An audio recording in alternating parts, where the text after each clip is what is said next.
بسم اللہ الرحمن الرحیم۔ السلام علیکم دوستوں۔ حضرت علی رضی اللہ تعالیٰ عنہ کی شان اور غزوہ تبوک۔ حضرت علی رضی اللہ تعالیٰ عنہ کی شان اور فضیلت کا ذکر قرآن و حدیث میں بے شمار جگہوں پر آیا ہے۔ آپ نبی کریم صلی اللہ علیہ وسلم کے چچا زاد بھائی، داماد اور اسلامی تاریخ کی عظیم شخصیت ہیں۔ حضرت علی رضی اللہ تعالیٰ عنہ کی شان۔ دروازہ خیبر کا اٹھانا۔ جب غزوہ خیبر کے دوران کوئی بھی یہودی قلعے کا دروازہ توڑ نہیں پا رہا تھا تو رسول اللہ صلی اللہ علیہ وسلم نے فرمایا، کل میں اس شخص کو جھنڈا دوں گا جو اللہ اور اس کے رسول صلی اللہ علیہ وسلم سے محبت کرتا ہے اور اللہ اور اس کے رسول صلی اللہ علیہ وسلم اس سے محبت کرتے ہیں۔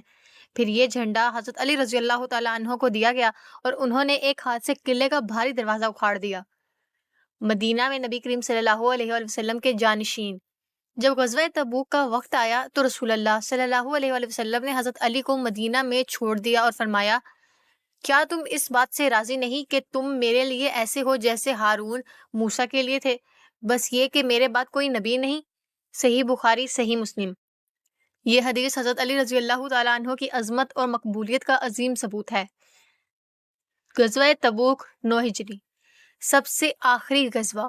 یہ نبی کریم صلی اللہ علیہ وسلم کا سب سے آخری غزوہ تھا جو 9 ہجری میں رومیوں کے خلاف ہوا، مگر اس میں کسی قسم کی جنگ نہیں ہوئی۔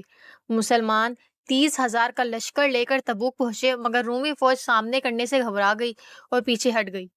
آزمائش اور اخلاص کا امتحان۔ غزوہ تبوک کا وقت انتہائی سخت تھا کیونکہ یہ شدید گرمی کا موسم تھا اور اس وقت کھیتیاں پک رہی تھیں۔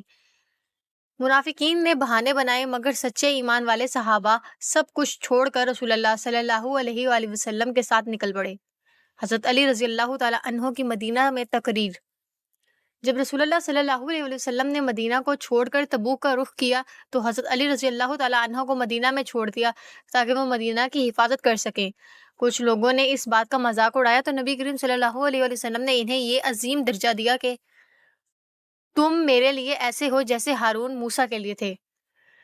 غزوہ تبوک ایک عظیم امتحان تھا جس میں صرف سچے ایمان والے ہی کامیاب ہوئے اور حضرت علی رضی اللہ تعالیٰ عنہ کی شان اس غزوے کے دوران بھی نمایاں رہی۔ آپ کی وفاداری، دلیری اور رسول اللہ صلی اللہ علیہ وسلم سے محبت ہر وقت ثابت ہوتی رہی۔ حضرت علی رضی اللہ تعالیٰ عنہ کا احساس ذمہ داری اور ان کی فضیلت ہر مسلمان کے لیے ایک مثال ہے۔